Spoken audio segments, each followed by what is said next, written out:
Et on nous dit dans ce passage sur Matan Torah, à la fin de Mishpatim, qu'il y avait des notables qui étaient sur la montagne, qui s'étaient rapprochés un peu de la montagne, pas sur la montagne, mais qui s'étaient rapprochés, qui avaient observé Akadosh Baruch Hu. Vous l'avez vu. Vayochlu, vayishtu. Et ils ont mangé et ils ont bu. On leur reproche d'avoir mangé, d'avoir bu, en observant la splendeur divine, cette apparition divine, qu'ils ont pu apercevoir lorsque Hachem se trouvait sur le Har Sinaï. Mais qu'est-ce qu'ils ont vu? Qu'est-ce qu'ils ont vu exactement à cet endroit-là? Ils ont vu une apparition bien précise. En tout cas, ce qui est décrit dans la Torah de ce qu'ils ont vu. Parce que peut-être qu'ils ont vu plus que cela, mais en tout cas, ce qui est écrit dans la Torah. Qu'est-ce qu'ils ont vu?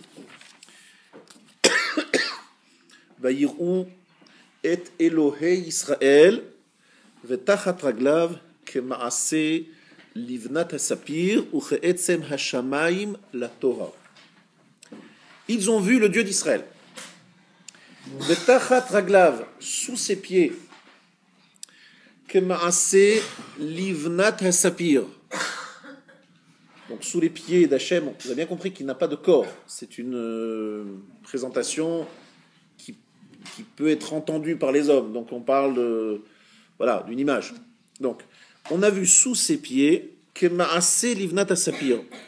Ma'aseh, ça veut dire, dit Rashi, quelque chose qui ressemble, donc c'est du saphir, saphir, d'accord? Vous connaissez le saphir, c'est une pierre précieuse, une belle pierre bulle. Et livnat, levena, c'est une brique. Donc, il y avait du saphir avec la forme d'une brique. Uche'etzem hashamayim la Torah. Et comme le ciel, etzem hashamayim, la Torah, quelque chose de pur. Très franchement, c'est pas très clair. Rashi nous explique ce passage un peu obscur de la Torah. Et il nous dit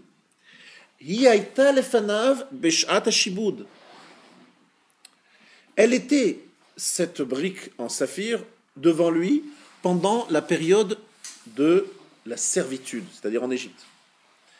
Lizkor tsaratan shel Israël. Mais pourquoi est-ce qu'il l'a laissé maintenant? Ça y est, on est sorti d'Égypte. Non, c'est pour se rappeler la souffrance d'Israël. Les Juifs travaillaient dur. Et fait quoi ils travaillaient? Ils devaient créer des briques. Donc Hachem, pendant la période de la servitude, il avait installé sous son trône, son kissé à kavod, une livnat à sapir, c'est-à-dire une brique en saphir. Pourquoi? Parce que lorsqu'il a regardé, il dit « Oh là là, mes enfants, les béné Israël, les descendants d'Abraham, Yitzhak et Yaakov, sont en train de souffrir. Ils sont en train de subir les servitudes égyptiennes. Ils sont en train de créer des briques. » Donc, c'est un rappel de cela. Et puis, lorsqu'on est sorti, lorsqu'ils ont été libérés, il y a eu la lumière et la joie. Akadosh Baruch Hu était heureux. Et donc, on va dire, le nuage blanc, on va appeler ça un nuage blanc, représente la liberté et la brique bleue, la servitude. Et le passage de la servitude à la liberté est en permanence sous le trône céleste. Hachem se rappelle, ah là là, qu'est-ce qu'ils ont souffert? Oh là là, mais c'est super, maintenant ils sont sortis. Mais il se rappelle, ah ils ont souffert, mais ils sont sortis. Voilà comment Dieu est apparu devant les anciens d'Israël, les Zékénim, les grands maîtres d'Israël, en particulier Nadav et Avihu, et comment il a été perçu, comment il est apparu, comment il s'est présenté. Voilà sa carte de visite. Il dit, vous me regardez, alors regardez ce que je vous montre. Il nous s'est montré, il s'est dévoilé sous cette forme-là. C'est quand même assez étonnant, comment se fait-il qu'au moment de Matan Torah, il donne la Torah, et il dit, tu sais, je me rappelle, en Égypte c'était dur, oh là là, c'était dur en Égypte, ouais. Et alors, je me rappelle, c'était un moment difficile. Et alors, c'est pas le moment, maintenant on est en train de faire la Matan Torah, on va faire la joie, la fête, Simchat Torah, on va se réjouir. Non, non, je me rappelle la servitude d'Égypte. C'est comme ça qu'il apparaît. J'ai reçu de mes maîtres que, ici, Akadosh Baruch Hu nous enseigne un message énorme, extraordinaire, magnifique, incroyable, fantastique. Il nous dit, Akadosh Baruch Hu, vous savez, je suis Nosé Be'ol. Qu'est-ce que ça veut dire Nosé Be'ol? Je porte le joug. Ça, c'est la traduction mot à mot. Mais ça veut dire quoi? Il y a un juif qui souffre. Il y a un de mes frères qui n'est pas à l'aise, qui est dans une situation inconfortable. Je ne suis pas dans mon petit confort et je suis là en train de me dire, bon, c'est sa vie, quoi. Ça ne me concerne pas. Je suis concerné, gêné même, je souffre de la souffrance d'autrui. Voilà comment Hachem se présente. Nosé Be'ol, je porte le joug de l'autre. C'est-à-dire l'autre souffre, je dis, c'est dur pour toi, viens. Je suis avec toi, je participe, je partage ta souffrance. Et ainsi, le joug, le poids est plus facile à porter parce qu'il est porté par deux personnes. Avant, il était porté par une personne. Maintenant, il y a une autre personne qui porte. Mais qu'est-ce qu'il peut faire, le pauvre? Il ne peut pas souffrir à ma place. Oui, mais il me montre sa solidarité, il me montre sa compassion, il me montre son sentiment d'empathie. Il est tout simplement solidaire. Et à ce moment-là, c'est plus facile de porter les choses. Vous savez très bien que lorsque quelqu'un est en deuil, s'il est seul et qu'il est en deuil, c'est une chose, mais lorsqu'il est entouré et qu'il est en deuil, c'est tout à fait autre chose. Lorsque quelqu'un est à l'hôpital et qu'il a des visites, c'est une chose. Lorsqu'il est à l'hôpital, il n'y a aucune visite, c'est pas la même chose. Lorsque quelqu'un est dans une maison de retraite et qu'il est là, en train de souffrir une vieillesse difficile, il y a des visites, c'est une chose, il n'y a pas de visite. Tout simplement, nosé be'olim travero. Mais quel rapport avec Matan Torah? On comprend très bien ce principe, on le connaît, tous, on a tous besoin d'aide. Mais pourquoi, au moment du don de la Torah, Dieu se présente, sa carte de visite, dit, vous savez, je suis quelqu'un qui est solidaire. Quel rapport? On n'est plus en Égypte. Oui, mais je me rappelle qu'en Égypte. Quel rapport? Rabotaï, je vais vous dire ici quelque chose d'énorme, mais que vous n'allez pas comprendre jusqu'au bout. Mais c'est pas grave, je vais quand même vous dire. En fait, Matan Torah, le don de la Torah, c'est pas comme on pourrait le croire, un roi qui s'impose et qui dit, écoutez, vous êtes mes sujets et vous allez morfler.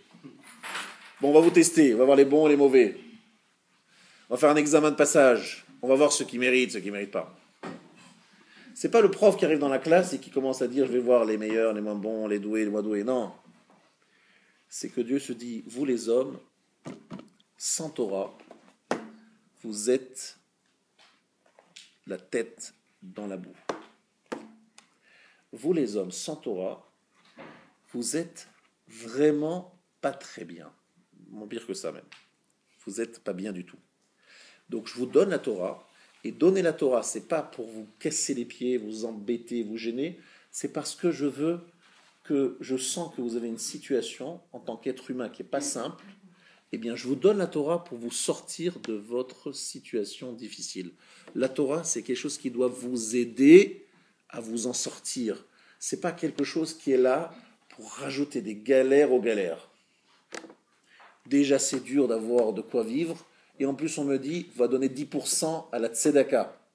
Déjà c'est difficile de s'en sortir, on nous dit Shabbat, vous fermez. Déjà c'est pas facile de s'en sortir, on nous dit Rosh Hashanah, c'est fermé. Sukkot, Pessah, Shavuot.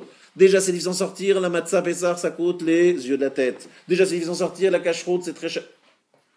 Oh là là, des galères aux galères. Non, je viens pour vous sortir d'Égypte, c'est-à-dire pour vous aider à vous en sortir. Je suis Nosé Be'ol. Je sais que la Torah, c'est une potion magique pour vous sortir de situations compliquées. Ah oui, c'est ça la Torah. La Torah, c'est me donner un coup de main.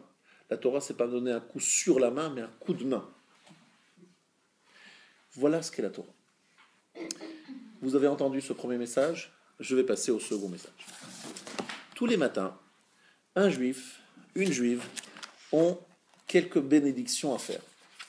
Et il y en a une qui s'appelle Birkat HaTorah, la bénédiction qu'on appelle la bénédiction sur la Torah. Vous la connaissez tous et toutes, j'en suis sûr. Vous la dites tous les matins, j'en suis sûr. Et si vous ne le faites pas, vous faites une grave erreur. Tous les matins, un juif, une juive doit faire Birkat HaTorah.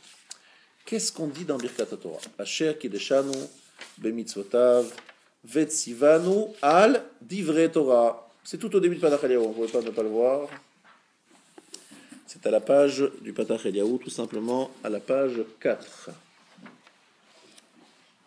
Asher kideshanu bemitzvotav vetzivanu al divrei Torah. Page 4. Bon, nous avons de l'ordre sur les divrei Torah. Donc je comprends très bien, l'étude de la Torah, c'est une mitzvah positive de la Torah, n'est-ce pas? Étudier la Torah pour les hommes. Donc j'ai l'obligation, comme lorsque je prends le lulav, Asher kideshanu mitzvotav vetzivanu al netilat lulav, avant d'étudier des shofar al tkiyat shofar, avant la Megillah, al micha Megillah, avant d'étudier la Torah. Asher kideshanu mitzvotav vetzivanu al divrei Torah. Très simple, très logique, tout à fait normal, classique. Parce que la juif, il étudie la Torah à tout moment. Donc il n'y a pas d'heure, il n'y a pas de moment précis. Dès qu'il se lève, il fait la bracha sur la Torah. Qui c'est? Mon maître, le Rav Shach, Zichrono Livracha, lorsqu'il se levait à une vitesse incroyable. Les gens disaient, mais qu'est-ce qui vous arrive? Vous avez mal, quelque chose, il y a un problème, vous avez des... Non, il avait peur de penser en Torah, il n'arrivait pas à s'empêcher de penser en Torah.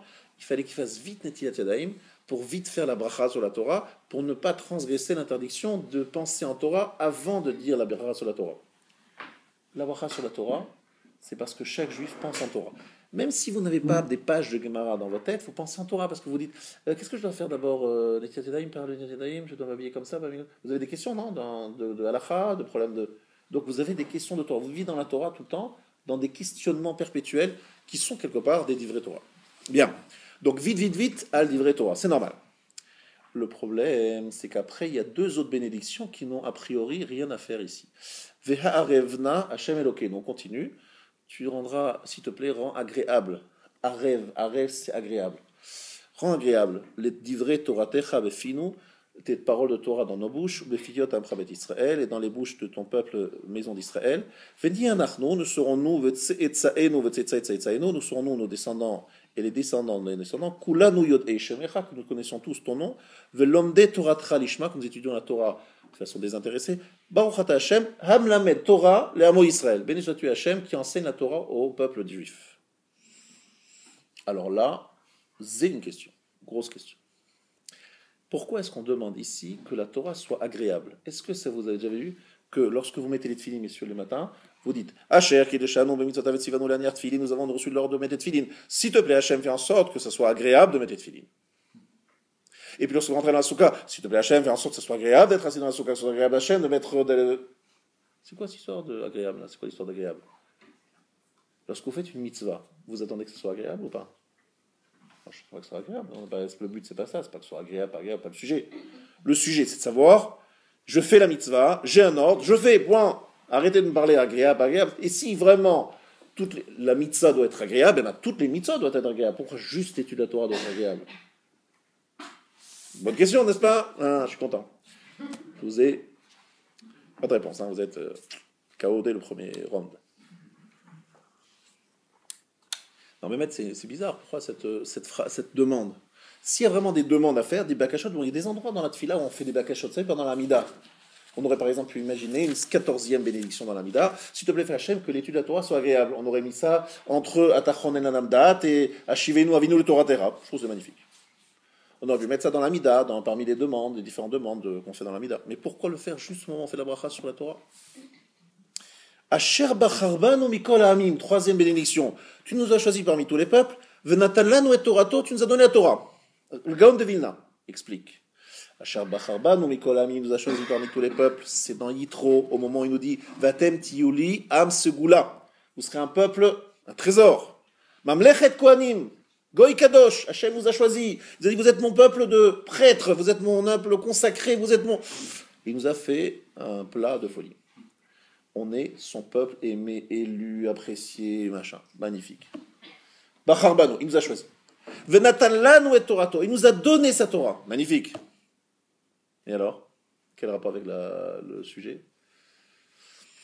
On est en train de faire une bracha sur une mitzvah. Donc pourquoi est-ce qu'on ne dirait pas ça la même chose sur le lulav? Merci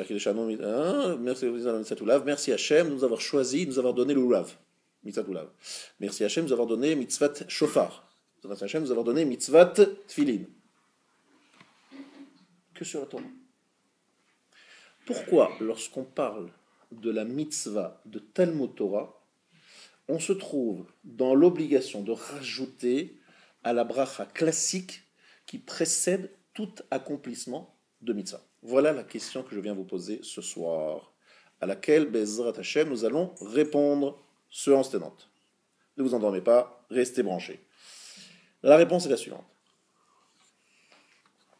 Il y a à cela, pour répondre à cela, une Gemara dans Nedarim, Daf, quelle page? Non, vous ne vous rappelez pas. Il me semble que c'était PLF. Ouais. Amar Rav Yehuda, Amarav, demande dit la Gemara. דכתיב האיש החכם ויבן את זאת, דבר זה נשאל לחכמים ולנביאים ולא פירשו, עד שפירשו הקדוש ברוך הוא בעצמו.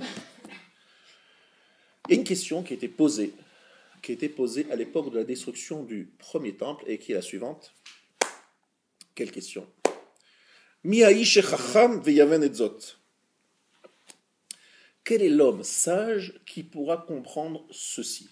De quoi parle-t-on? Quelle est la question? Eh bien, les commentateurs expliquent qu'il s'agit de comprendre pourquoi est-ce que Hachem a détruit le premier temple de Jérusalem. Pourquoi ça a été détruit? Pourquoi? Quelle est la raison? Quelle est la raison de la destruction du premier temple de Jérusalem? Est-ce que vous savez? Ah, vous savez. Eux ils savent, mais les Chachamim ne savent pas. Bon. Les gens qui étaient à l'époque de ces gens ne savaient pas, mais elles savent. Bravo. Cette question a été posée aux Nevi'im, aux prophètes, ils n'ont pas su répondre. Aux Chachamim, ils n'ont pas su répondre. Aux Sanhedrin, ils n'ont pas su répondre. Personne n'a su répondre. Qu'est-ce que s'est-il passé? Amar Rav Yehuda Amarav she'en mevachin batorah tchila. Le problème, c'est qu'ils n'ont pas fait Birkat HaTorah. Voilà la raison pour laquelle le Beth Amikdash a été détruit. Ils n'ont pas dit Birkat HaTorah. Vous entendez? La raison pour laquelle le premier Beth Amikdash a été détruit, c'est parce qu'ils n'ont pas fait Birkat HaTorah. Ils n'ont pas fait Birkat HaTorah. C'est pour ça que le premier Beth Amikdash a été détruit. Et là, j'entends la question dans votre cerveau. Vous ne la dites pas, mais je l'entends. Il y a une question qui vous dérange, quelque chose qui vous dérange fortement. C'est que vous connaissez tous que la raison pour laquelle officiellement le premier Beth Amikdash a été détruit. C'est parce qu'ils étaient idolâtres, parce qu'ils étaient assassins, et parce qu'ils faisaient Gilou Yarayot, des fautes de la débauche. Bon, je ne comprends plus rien. Pourquoi, dans une Gemara dans Yoma, on nous donne une raison, puis une Gemara dans Nedarim, on donne une autre raison? Je ne comprends plus rien. Bizarre. Je vous rassure, la question a été posée par le Maharal. Le Maharal pose la question, il demande pourquoi d'un côté la Gemara dit que la raison pour laquelle le Beth Amikdash a été détruit, c'est parce qu'il y avait idolâtrie, parce qu'il y avait assassinat, et parce qu'il y avait la débauche, ce qui est d'ailleurs très visible, je pense que les sages et les prophètes, ils ont pu le voir et le constater de visu. C'est pas compliqué. D'ailleurs, en plus, on nous raconte combien les exactions étaient présentes. Ménaché a mis une statue dans le sanctuaire. Il faut quand même faire des idoles placées à l'intérieur du Beth Amikdash. Après, vous dites, tiens, c'est bizarre, le Beth Amikdash est détruit.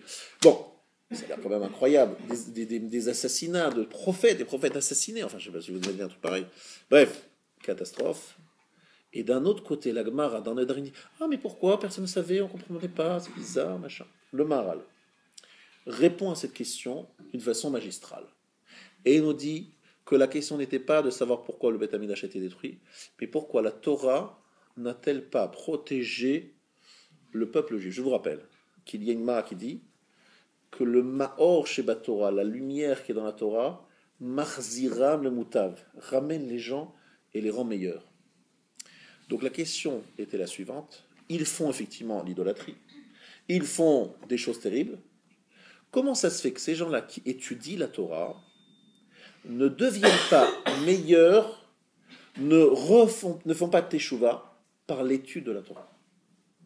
La question n'était pas de savoir pourquoi le Beth Amikdash a été détruit, mais pourquoi ces gens-là... En fait, oui, le Beth Amikdash détruit, ça veut dire que Dieu a perdu espoir. Si on détruit le Beth Amikdash, c'est que Dieu est désespéré. Ils ne feront jamais teshuva, ils sont partis.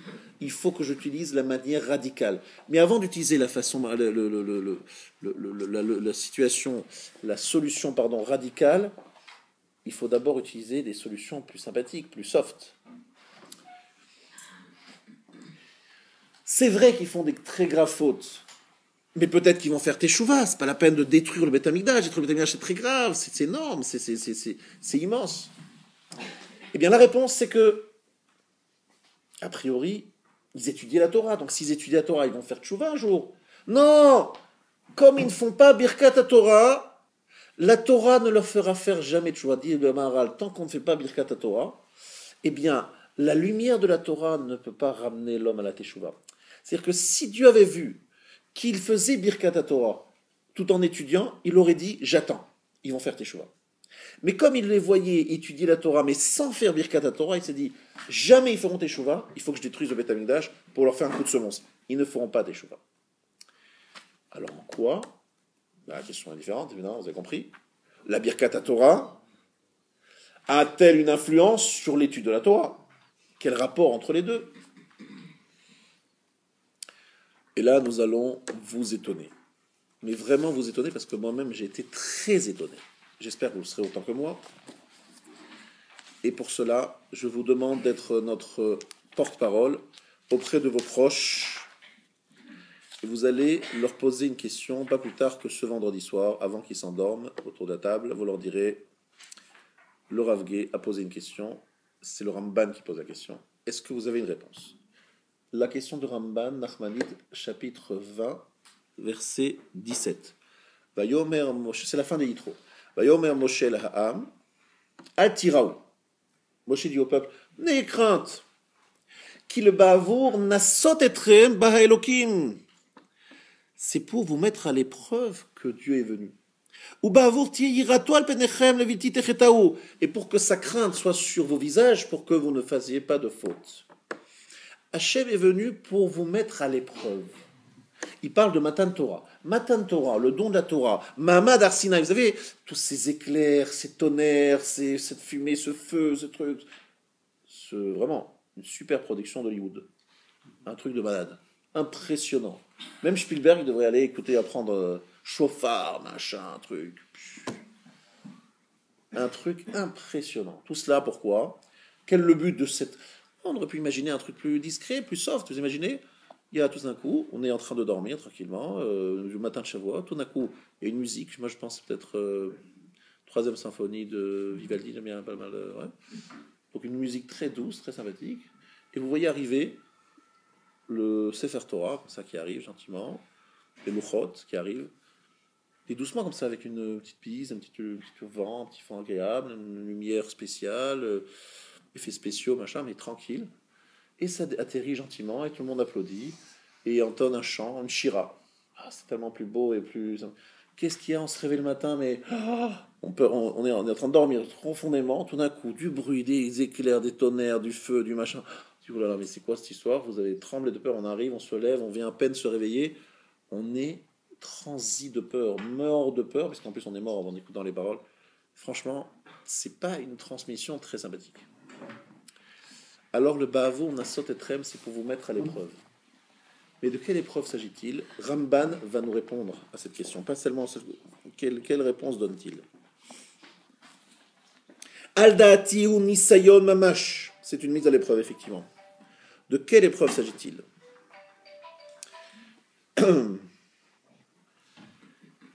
Alors écoutez-moi bien.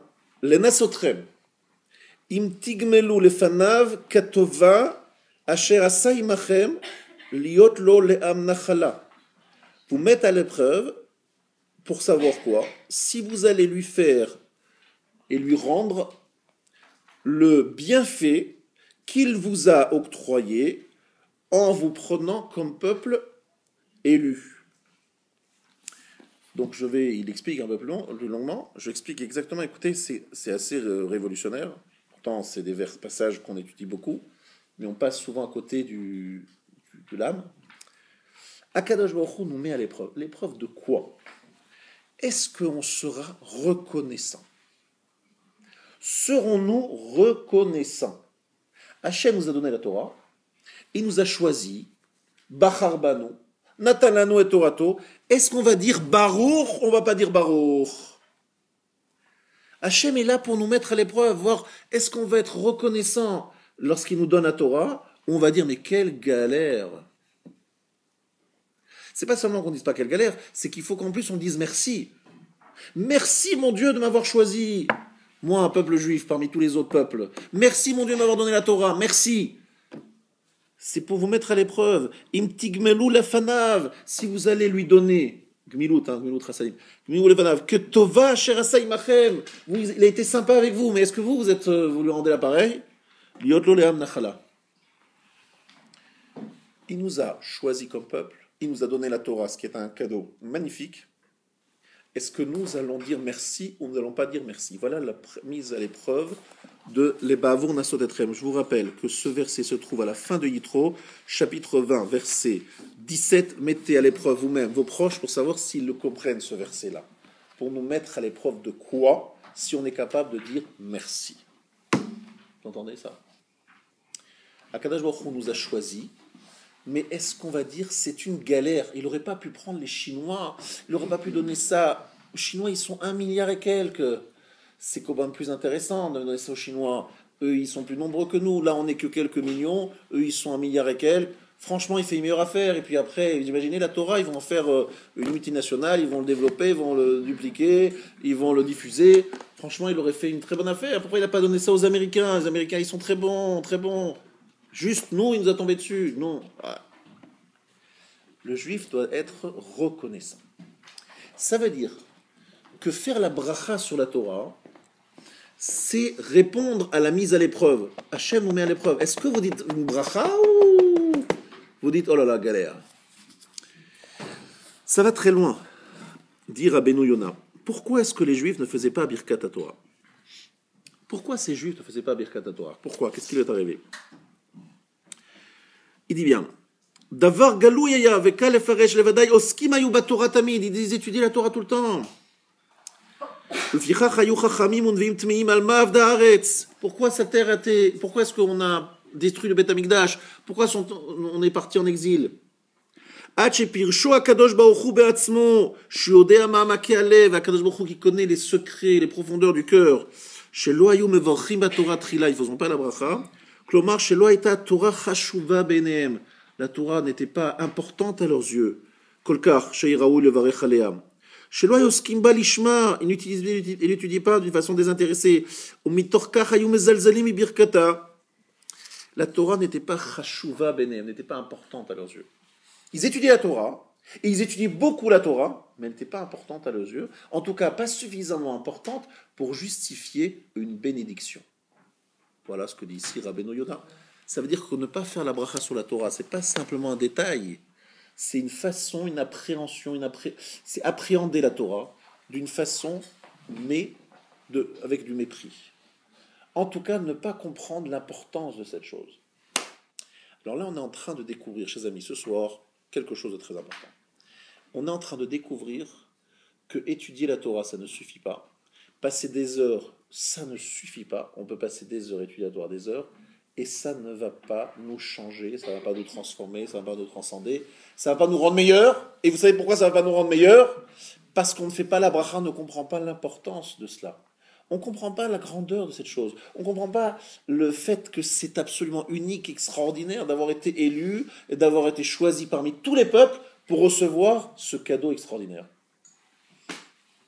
Ne pas être conscient de ce que nous avons. Voilà ici le sujet. Pendant longtemps, je me suis posé la question, je me suis dit, pourquoi cette histoire? Quoi c'est cette histoire? Mais c'est quoi ce truc? Et j'ai compris en lisant le Pachad Yitzhak de nouveau, le Rav Yitzhak Rutner, quelque chose d'énorme que je voudrais vous révéler aujourd'hui, un secret qui était caché jusqu'à aujourd'hui, mais qui va être révélé demain. Il y a 6000 ans d'histoire. 6000 ans d'histoire. 6000 ans d'histoire. Et ces 6000 ans d'histoire, mesdames et messieurs, eh bien, il y a un moment, on nous coupe ces 6000 ans en 3 tranches.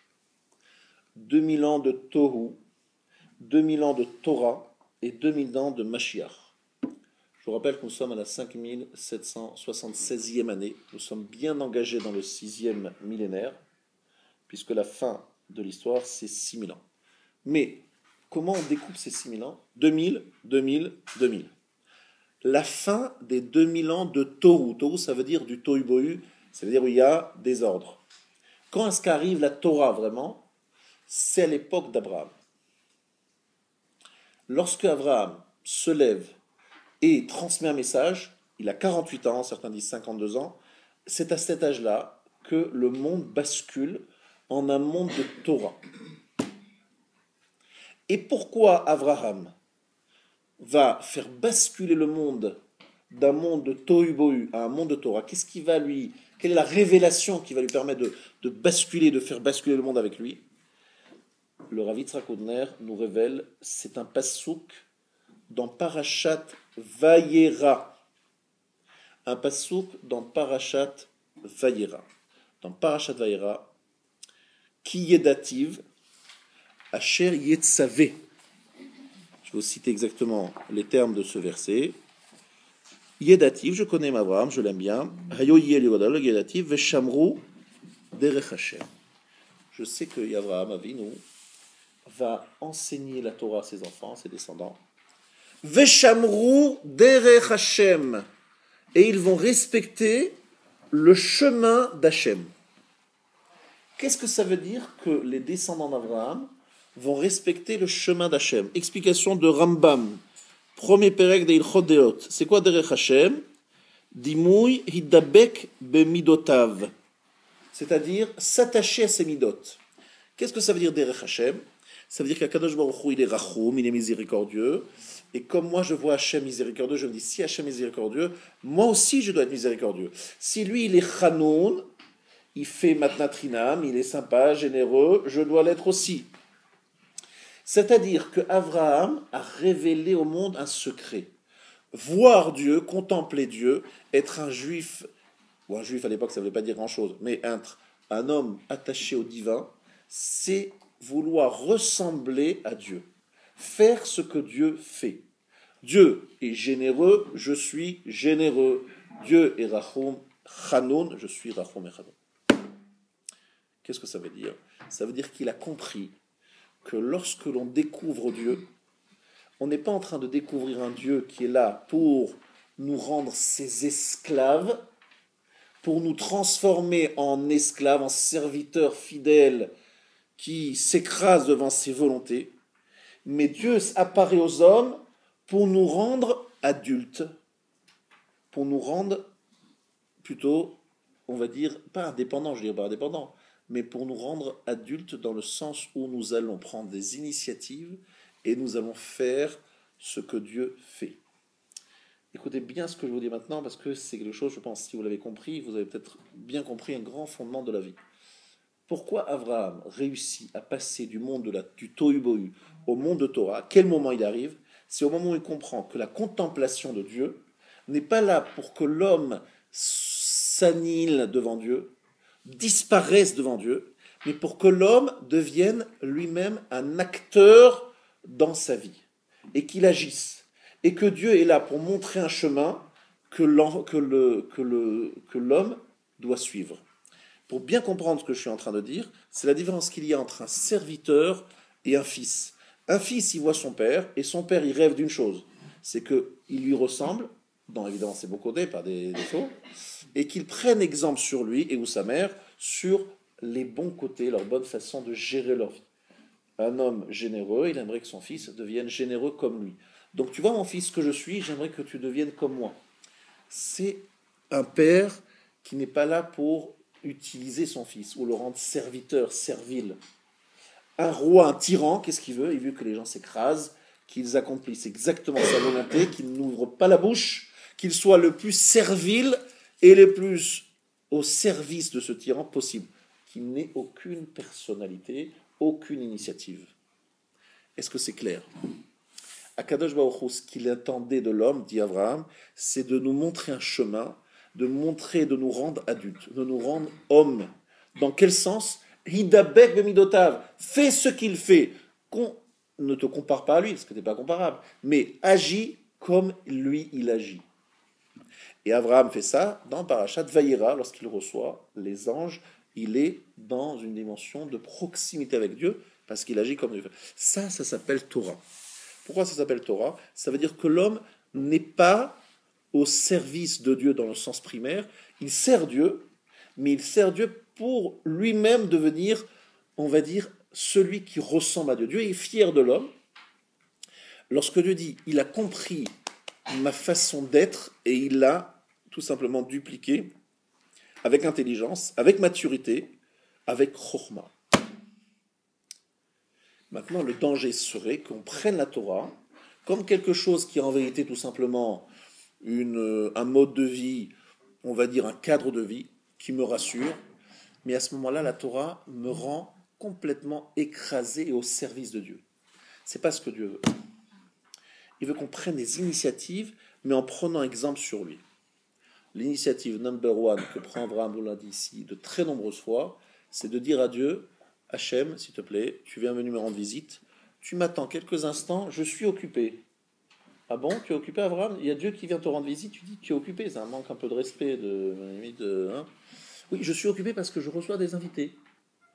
Ah bon, tu reçois des invités, et alors? Mais moi, je suis venu te rendre visite parce que tu as mal, que tu as fait la Brit Mila il y a 3 jours, et que tu es en pleine cicatrisation. Eh bien, Abraham dit, Dieu, je fais que ce que toi tu m'as montré. Tu m'as dit que lorsqu'il y a des invités, il faut les recevoir chez soi, mais je fais exactement ce que toi tu aimes, donc je suis proche de toi en faisant ce que tu fais. Dieu dit, bravo. Là, on est arrivé à une période de Torah. On peut passer, basculer du monde du tohu bohu à un monde de Torah, parce qu'on a un homme qui a compris qu'il fallait non pas être écrasé par Dieu, mais il fallait mimétiser Dieu, mais dans le bon sens. Devenir adulte, devenir suffisamment maître de soi-même et comprendre que Dieu était là pour nous donner un chemin. Derech Hashem. Hashem nous montre un chemin. Il n'est pas là pour nous écraser et nous transformer en serviteurs. Voilà, Rabotai, ce qu'est la différence entre un fils et un serviteur. Maintenant, si vous avez bien compris ça, nous allons aller un peu plus loin. Je pense que c'est assez clair. Le Rav Yitzhak Koutner nous dit la chose suivante. Il nous dit, lorsque nous recevons la Torah, et nous la recevons tous les jours, si nous étudions la Torah, il y a un problème, c'est qu'on est toujours dans la dimension du Mekabel, c'est-à-dire de celui qui reçoit, de celui qui prend, et de celui quelque part qui se transforme en serviteur, en Kéli. Or, Dieu veut qu'on devienne un être capable d'initiative. Et là est la problématique très profonde sur laquelle je voudrais qu'on s'arrête ce soir. Le respect de la halakha la plus stricte, le respect des règles, ne doit pas éteindre la flamme de celui qui est un initiateur, un inventeur. Mais un inventeur qui ne sort pas des lignes, qui reste dans le cadre et qui apprend de Dieu comment donner, comment offrir, comment construire. C'est-à-dire que la Torah, c'est un cadre, c'est sûr, on nous interdit ceci, on nous permet cela, c'est un cadre très clair. Mais si ça reste uniquement dans la dimension du cadre, on te sert bien pour bien pas que tu dérives, que c'est juste tavlin, etc., un moyen de maîtriser nos pulsions primaires, c'est que ça la Torah, c'est pas ce que Hachem il veut. Il veut qu'on suive son chemin, c'est-à-dire qu'on prenne des initiatives qui soient dans son esprit, et où ils disent, regardez mes fils, regardez mes hommes, ils sont capables de prendre l'initiative, de comprendre, d'inventer des choses que je ne leur ai pas dit, mais ils l'ont compris parce qu'ils ont compris le fond de ma pensée. Quelle fierté pour un professeur ou pour un père de voir le fils prendre des initiatives de lui-même et sentir que le fils, il a puisé dans notre exemple ou dans nos messages ce qui lui a permis d'arriver à une conclusion personnelle, mais qu'il a basée sur l'exemple de ses parents. Je pense que c'est le plus beau jour dans notre vie de voir notre fils prendre une initiative, sachant qu'il l'a fait parce qu'il a compris ce qu'on voulait lui enseigner à la maison, mais il a pris de lui-même l'initiative et il a été bon parce qu'il est allé au fond de nos pensées. Je pense que c'est quelque chose qui donne le plus grand plaisir qui soit aux parents. Faire un garçon qui fait exactement ce que son père lui dit de faire et qui ne prend aucune initiative, c'est, on va dire, il a peur de papa, il est là comme ça, c'est un gentil, un brave garçon. Non, là c'est différent. Là, c'est Derech Hashem. Il a chemin. Et ce chemin-là, il va le suivre même lorsque je ne serai plus là. Parce que je lui ai montré un chemin, il a compris le principe, il va suivre ce chemin. il va continuer le travail. Ça, c'est Torah. Ça, c'est les 2000 ans de Torah qui commencent. Le jour où Abraham, où Akadosh Baruch Hu dit, cet homme-là, Abraham, il va être capable d'enseigner Derech Hashem. Vous comprenez? Très bien. Grand danger dans l'étude de la Torah, c'est quoi? C'est de ne pas faire Birkat Torah. Pourquoi c'est dangereux de ne pas faire Birkat Torah? Parce que à un moment, la Torah peut devenir pour nous quelque chose qui ne mérite pas une bénédiction. Pourquoi ça ne mérite pas une bénédiction? Quel est le sens de la bénédiction? Lorsque vous faites une bénédiction, vous dites Baruch Ata Hashem, source de bénédiction, tu es Hashem, Elokeinu notre Dieu, Asher Kideshanu bemitzvotav et tzivanu. On ramène à Dieu l'élément, c'est-à-dire on est en train de dire tu es la source, c'est l'origine de tout cela. À un moment, l'homme peut être un familier de la Torah, un habitué de la religion, de la pratique, et tellement habitué, et tellement dedans, que finalement, il en fait un mode de vie. C'est-à-dire qu'en fait, c'est sa façon à lui de parler, d'agir, mais c'est devenu tout simplement quelque chose qui est une seconde nature, comme il va le matin se brosser les dents, juste après, il met cette filine. Il met ses chaussures le matin. Juste après, c'est normal, il fait les brachot du matin. Il va aller au boulot juste après l'office. Juste avant d'aller au boulot, il fait son office. Il est en train tout simplement de faire un programme. Il a un programme, un cadre de vie rassurant, dans lequel il se sent très bien et dans lequel il est tout simplement bien encadré. Il se dit, là je suis bien encadré, là je suis bien rassuré, etc.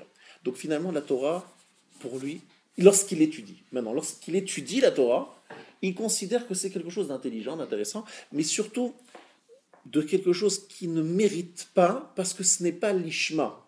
C'est-à-dire, j'étudie pas la Torah pour m'approcher, pour découvrir le Derech Hashem. J'étudie pas la Torah pour découvrir qui est celui qui me donne l'exemple. Je suis pas en train de découvrir la Torah pour comprendre qui il est. J'étudie la Torah parce que c'est devenu pour moi un mode de vie, mais ce n'est pas un exemple.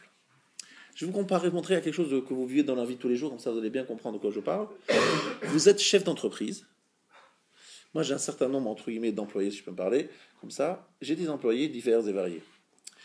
Et on est tous, je pense, ceux qui ont des employés dans la même situation. Il y a des employés qui sont très rigolos. Et on leur dit de faire quelque chose, ils le font. Mais dès qu'il y a quelque chose qui n'est pas bien précisé au départ par l'employeur, la personne est complètement incapable de prendre la moindre initiative.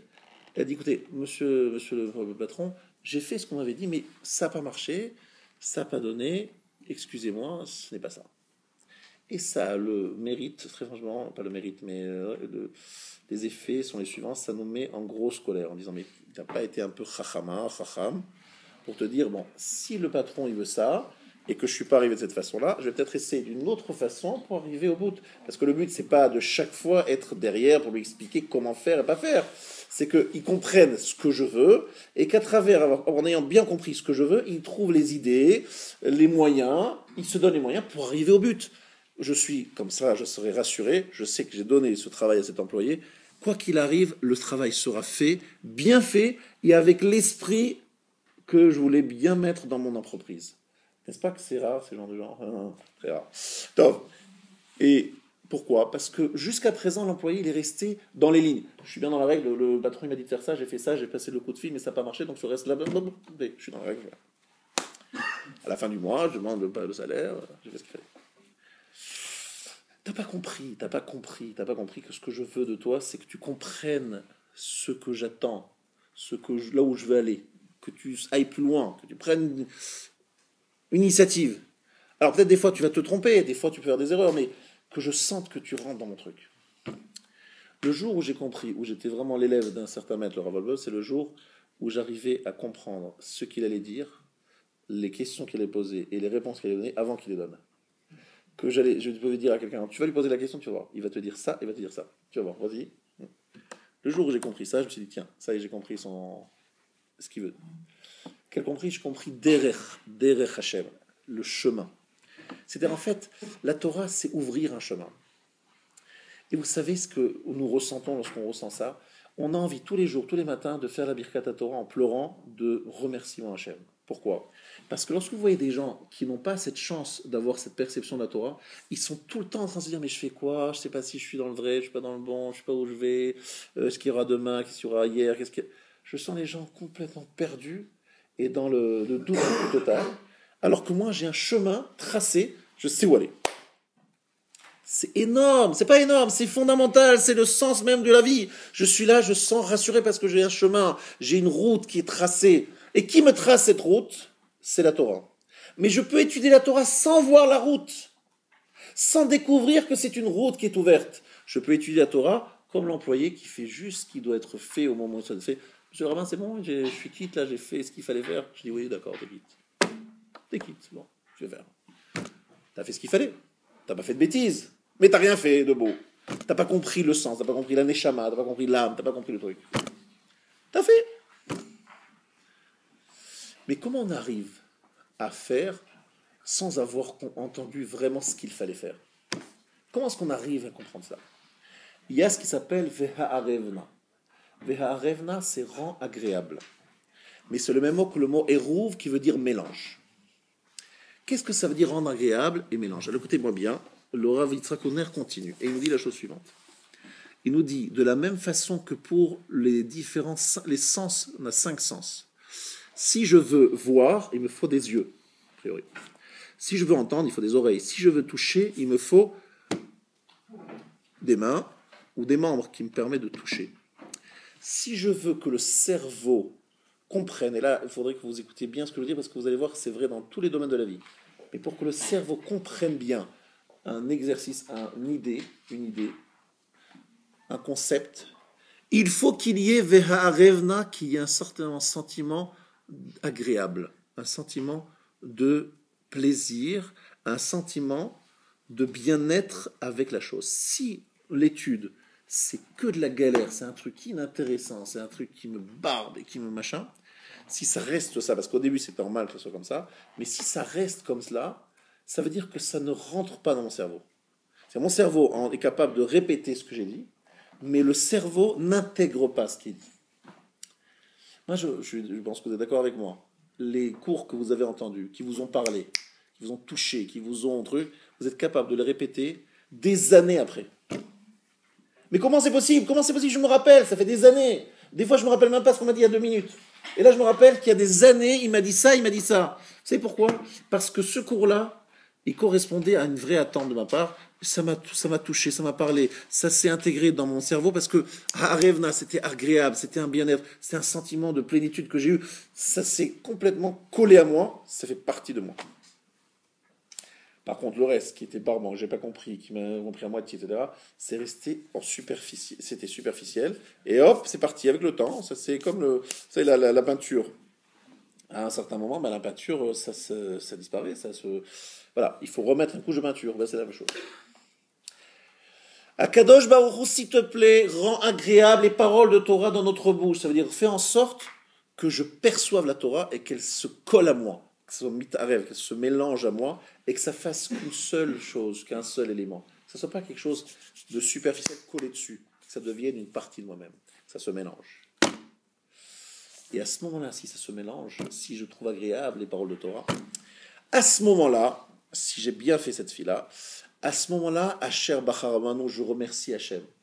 Je remercie Hachem parce que je comprends que la Torah, c'est pas quelque chose qui m'est tombé dessus, c'est pas quelque chose qui m'exige des choses et des actes, c'est quelque chose qui rentre en moi, s'intègre en moi, devient une partie de moi-même, et ça devient quelque chose qui m'épanouit, quelque chose qui me fait parler, qui me fait sortir le meilleur de moi-même, et qui me montre un chemin dans la vie. Maintenant, pendant l'époque du premier temple, les Juifs étudiaient la Torah, mais comme ils faisaient l'idolâtrie, ils faisaient également ils pratiquaient l'assassinat, etc., des choses très sympathiques. Donc leur étude, c'était en plus, ils ne comprenaient pas l'importance de la chose, c'est devenu une routine. Et ça n'est pas vraiment pour eux une quelconque un écho. Ça ne correspondait pas à un derer, à un chemin de vie, une façon d'être. Et donc très vite, Hachem a dit, si je les laisse comme ça, dans 50 ans, dans 100 ans, dans 200 ans, ils n'auront pas changé. Par contre, mesdames et messieurs, où nous avons fait l'expérience avec des balais Teshuvah. Nous avons vu des gens arriver dans des yeshivot, avec des cheveux longs à l'époque des hippies, des cheveux très longs. Aujourd'hui, c'est rasé. Bon. Avec des boucles d'oreilles un peu partout et des machins. Vraiment, le gars, complètement out. Il rentre dans le Beth Midrash, le Rosh Yeshiva lui dit Baruch haba, bienvenue, viens, on va faire Baba Kama. C'est quoi Baba Kama? On va parler d'un taureau qui a encore né une vache, d'un puits qu'on a ouvert dans le domaine public. On va discuter sur le fin fond du sujet. On a vu des gens faire Teshuvah en faisant ça. Mais il faut savoir leur enseigner. C'est ça le problème. Il faut savoir leur enseigner. On a vu des gens faire Teshuvah par la lumière de la Torah. Ma'or Sheba Torah, Mahziran le Mutav. Ils sont arrivés à toute la Torah par l'étude de sujets comme cela, mais qui ont été bien transmis. Ça peut arriver. Mais si on ne fait pas la Birkat à Torah avant, on n'y arrivera jamais. Il y a ici une phrase que je voudrais vous citer, qui se trouve écrit dans le Griz Alevi. Chidush et Griz Alevi, ce sont les Chidushim du Briskerov. Et ici, il cite une parole de Rav Chaim Soloveitchik. Rav Chaim Soloveitchik nous dit quelque chose d'incroyable. Il nous dit qu'il n'y a pas de notion de Birkat HaMitzvot dans l'Imoud HaTorah. De Etzem HaLimud Be'atzmo ou Davar Shetaun Beracha. L'étude elle-même, c'est quelque chose qui a besoin d'une Beracha. Gam belodina mitzvah sheyesh beze. Même s'il n'y a pas de mitzvah, le fait même d'étudier exige une bracha. C'est incroyable cette phrase. L'étude, sans qu'elle soit dans l'ordre d'une mitzvah, parce qu'il parlait là-bas des femmes. Est-ce que les femmes ont l'obligation ou non d'étudier la Torah? Oui ou non? Les femmes ont l'obligation d'étudier la Torah? Non. Pourquoi vous êtes là ce soir? Ça dépend du temps. Ça dépend du temps. S'il fait beau, s'il fait l'hiver. Est-ce que les femmes ont l'obligation d'étudier la Torah?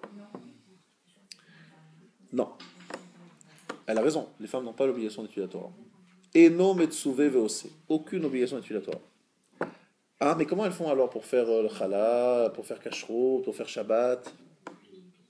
Alors imaginons qu'il y a une femme qui est née dans la maison de Rav Chaim Kanievsky, de Rav du Chazon Ish, et elle a vu son père et sa mère faire les choses exactement comme elles doivent être faites.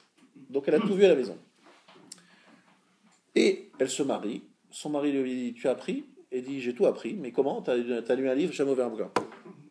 Jamais ouvert un affaire. Qu'est-ce que j'ai fait? J'ai regardé mon père et ma mère.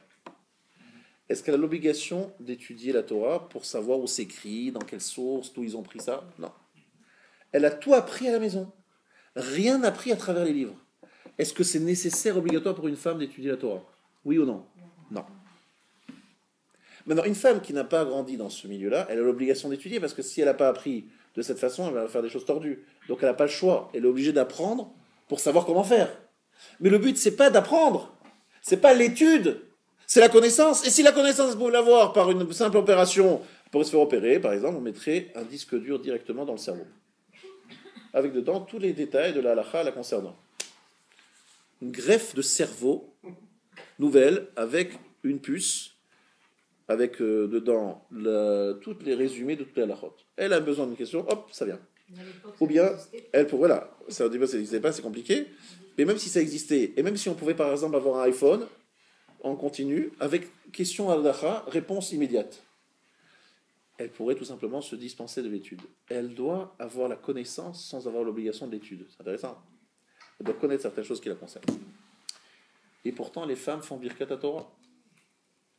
Pourquoi les femmes font Birkat Torah? Asher kideshanu bemitzvotav et sivanu al divrei Torah.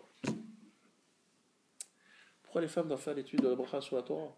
Qu'est-ce qui les oblige? Ils n'ont pas l'obligation d'étudier la Torah. La réponse, Rabotai, est la suivante.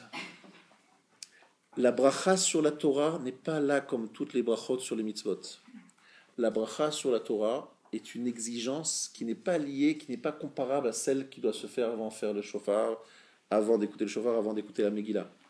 La bracha sur la Torah, c'est une façon d'étudier.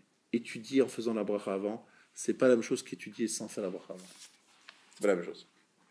C'est-à-dire que l'étude de la Torah, la Torah, pour qu'elle soit véritablement perçue, il faut comprise, il faut que la personne qui l'étudie ressente qu'il a un remerciement à faire, que c'est une élection, c'est un choix, que c'est une chance de pouvoir l'étudier. S'il ne le ressent pas, il ne va pas étudier.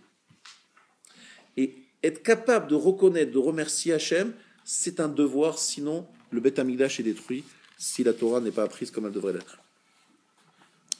Maintenant, écoutez-moi bien. Ça va un petit peu plus loin encore que ça. Akarat Atov, reconnaître et être reconnaissant, ne pas être ingrat. Le Ramban, je vous rappelle, dit le Ba'avour Nasot Etrem. Akadosh Baruch Hu vous a mis à l'épreuve. Est-ce qu'en recevant la Torah, vous allez rester reconnaissant, ou bien vous allez tout simplement dire non, c'est pas sympa, c'est pas spécialement une chance.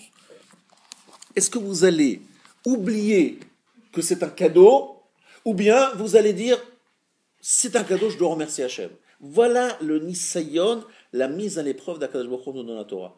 Ça, plus que toute autre chose. Pourquoi ? Parce que l'étude de la Torah, sans la reconnaissance, sans la beracha, c'est une étude de Torah dont on enlève une partie des effets.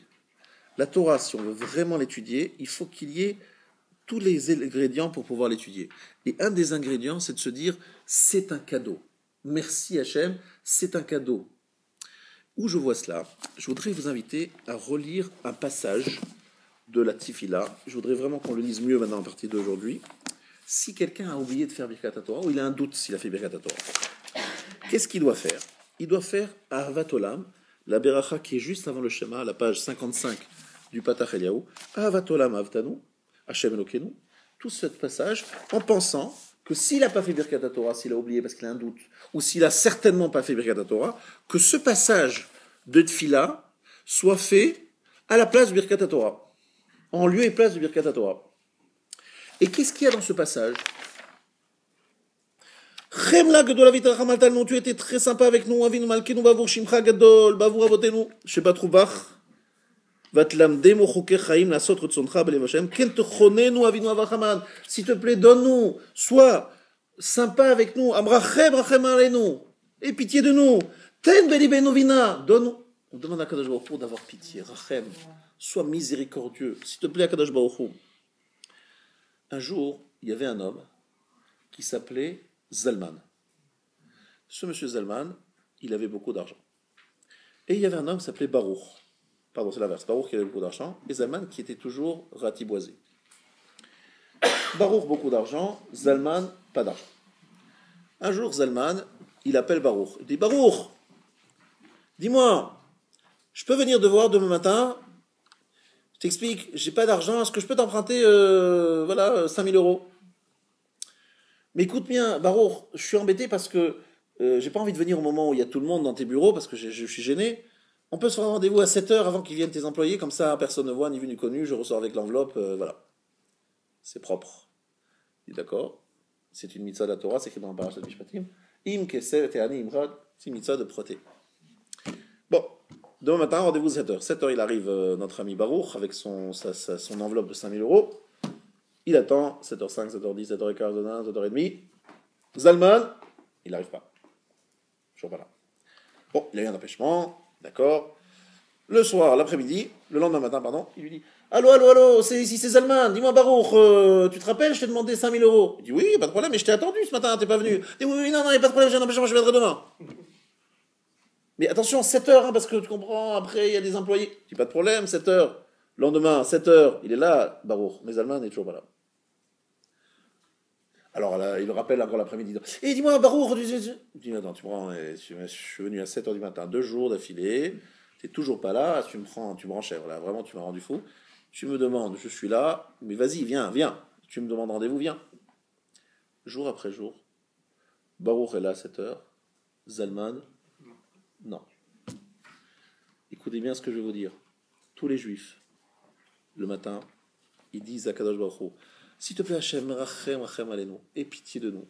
Tel anubina, donne-nous l'intelligence, la vie n'est ta Torah, pour comprendre la Torah, les haskil. On demande à Kadosh Baruch Hu l'intelligence. Kadosh Baruch Hu, il est là-haut dans le ciel, il dit, oh là là, ils ont envie d'avoir l'intelligence, ils veulent étudier la Torah, magnifique. Je prépare l'enveloppe.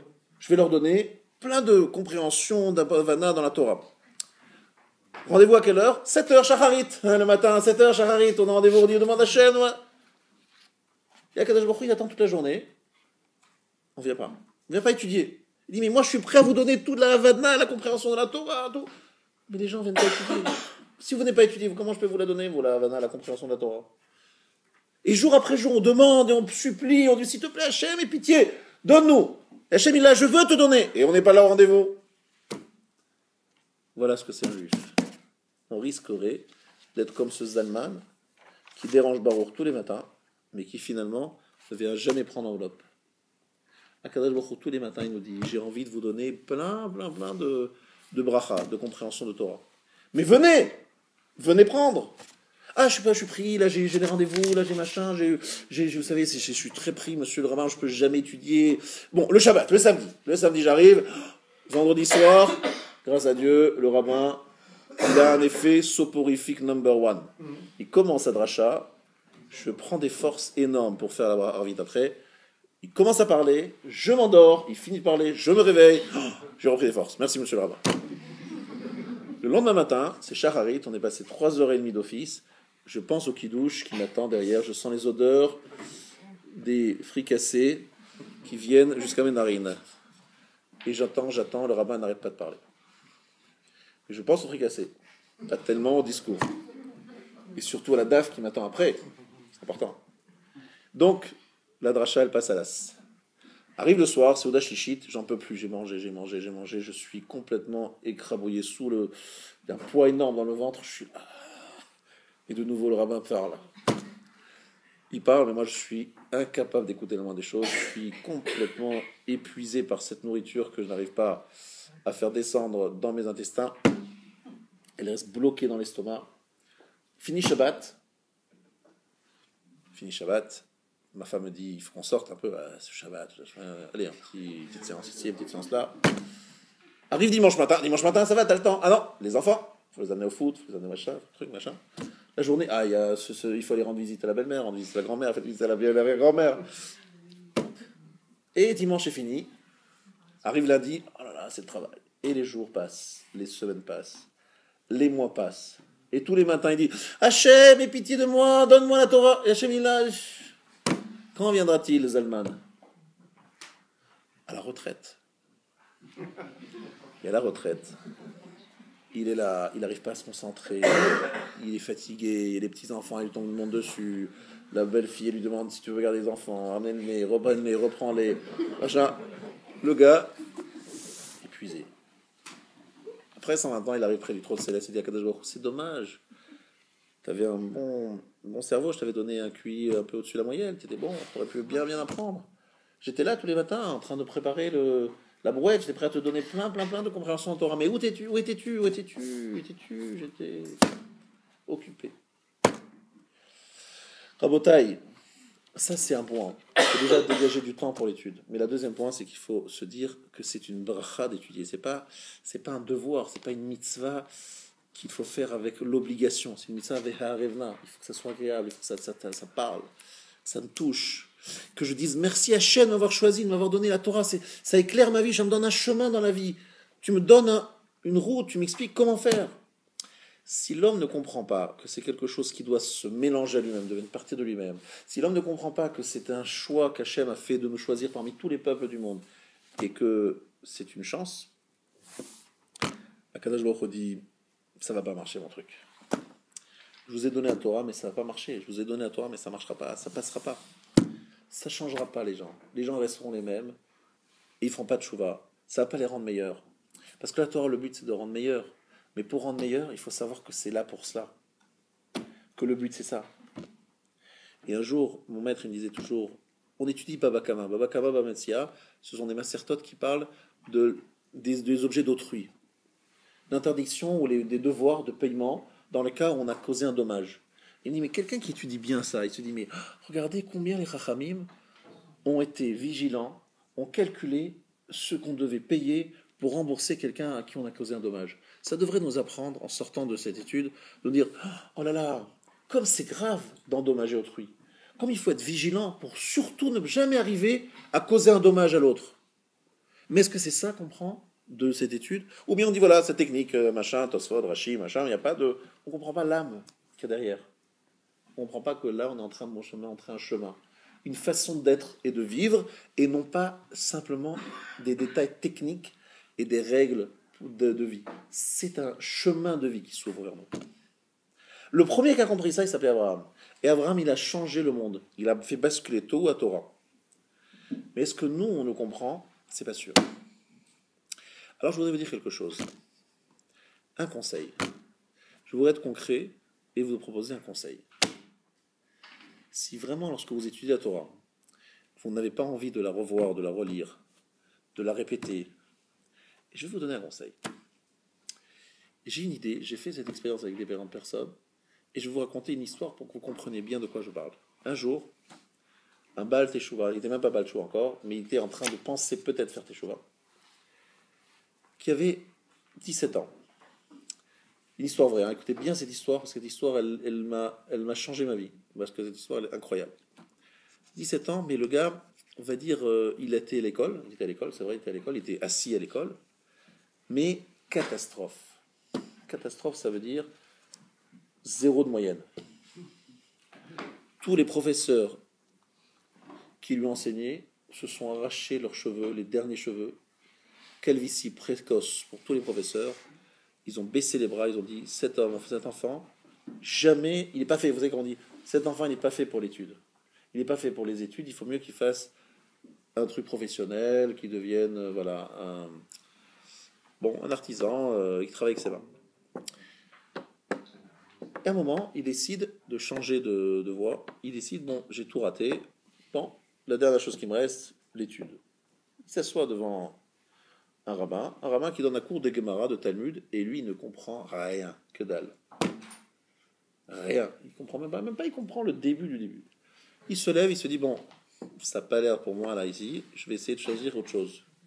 Et à ce moment-là, il y a quelqu'un qui l'attrape et dit, viens ici, toi. Tu vas où là? Bon, rien compris. Il dit, viens, on va revoir. Il fait avec lui une page de Gemara 400 fois, comme le fameux Rabbi Preda. Des centaines de fois, il lui répète, l'autre il comprend rien, il est bouché, il a jamais de truc. Il répète encore une fois, il répète encore une fois, et encore une fois, et encore une fois. L'autre il lâche pas. On répète. Et finalement, après un certain nombre de plusieurs centaines de fois, il arrive à déchiffrer une demi-page. Et cet homme est aujourd'hui un Talmid Chacham. Ça fait 20 ans qu'il est dans le système de Tolei Yeshivot. Sa tête est ouverte. Mais il a dit une chose. C'est le premier homme qui m'a montré ce que ça voulait dire Veha Arevna. J'ai senti que j'avais quelque chose dans la main, que je comprenais, que je notais, que je maîtrisais, que j'ai intégré. Et j'ai senti une saveur que je n'avais jamais ressentie dans ma vie. Et cet homme-là s'est complètement transformé. Et moi, je vous dis que votre vie peut changer ce soir dans la minute qui va suivre. Si vous écoutez bien ce que je vais faire. Vous allez prendre sur vous, en sortant de ce cours, de prendre un morceau de Torah en hébreu, je dis bien en hébreu, et que vous allez traduire en utilisant un dictionnaire. Vous prenez un passage pas long, mais que vous allez travailler longtemps. Vous allez chercher à le traduire, vous allez poser des questions dessus, trouver des réponses, essayer d'imaginer questions-réponses. C'est-à-dire vous allez vivre avec ce passage pendant un certain temps, jusqu'à le maîtriser. Et je vais être capable, lorsque quelqu'un vous allez rencontrer un Talmid Chacham, dites vous avez vu ce passage, vous connaissez monsieur ce passage? Oui, je connais, oui. Écoutez bien. Vous l'asseyez ce monsieur et vous lui montrez une maîtrise totale de ce passage.